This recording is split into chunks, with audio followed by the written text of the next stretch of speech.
Baik, sebelumnya Assalamualaikum warahmatullahi wabarakatuh. Perkenalkan, nama saya APP Limbang dengan NIM B1B1230027. Di sini saya akan mempresentasikan mengenai tipe pajak dan dampak pemungutannya.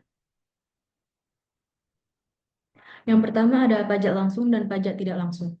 Pajak langsung adalah pajak yang dikenakan berdasarkan atas surat, misalnya tiap tahun atau kohir, dan pengenaannya dilakukan secara berkala, misalnya tiap tahun dikenakan pada waktu-waktu yang tertentu. Pajak tidak langsung adalah pajak yang pemungutannya tidak dilakukan berdasarkan atas surat ketetapan pajak atau kohir dan pengenaannya tidak dilakukan secara berkala. Yang kedua ada pajak langsung dan pajak tidak langsung sebagai sumber penerimaan negara. Di Indonesia, penerimaan rutin atau penerimaan dalam negeri berasal baik dari pajak dan penerimaan bukan PNBP. Dan ternyata penerimaan rutin berasal dari pajak merupakan bagian penerimaan yang terbesar. Kebaikan dari pajak tidak langsung adalah satu, untuk anggaran pendapatan negara, dua, orang-orang yang penghasilannya kecil dan sukar untuk dikenai pajak pendapatan, tiga, biaya pemungutannya rendah, empat, teknik pemungutannya sederhana sehingga tidak menyulitkan administrasi pajak. Yang terakhir ada pajak-pajak tidak langsung sesuai dengan maksud dan tujuan sebagai salah satu alat pengatur dapat dikendalikan oleh pemerintah dengan cepat dan relatif mudah. Sedangkan untuk kekurangan-kekurangan dari pajak tidak langsung yaitu ada satu, kurang memenuhi rasa keadilan, dua, sebagai pajak konsumen kadang-kadang tidak dapat dijalankan dengan baik. Dalam arti bahwa yang memikul beban pajak adalah destinasi atau mereka yang menurut undang-undang pajak dimaksud sebagai pemikul beban pajak. Yang ketiga ada sebagai alat untuk mendorong pemerintah produksi.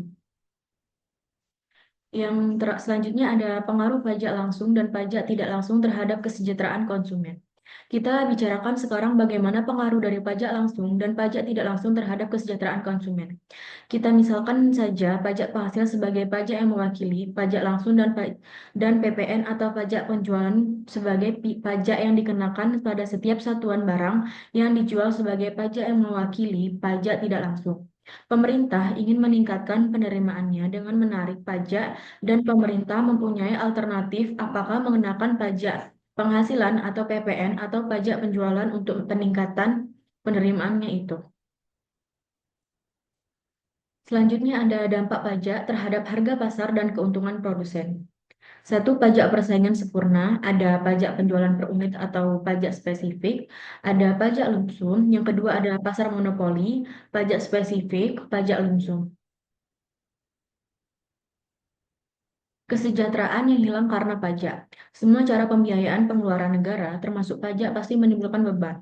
Dalam beberapa hal, suatu pungutan pajak akan menimbulkan beban yang lebih berat dibanding nilai pajak yang dapat dipungut. Kelebihan beban yang ditimbulkan oleh pajak itulah yang disebut kesejahteraan yang hilang karena pajak atau welfare cost of taxation. Penting sekali membedakan secara jelas antara beban tak langsung akibat pajak the portion cost of taxation dan biaya langsung akibat pajak direct cost of taxation dalam berhubungannya dengan penarikan sumber-sumber produksi dari sektor swasta. Baik, itu tadi hasil presentasi yang saya bahas mengenai bab 6. Terima kasih. Wassalamualaikum warahmatullahi wabarakatuh.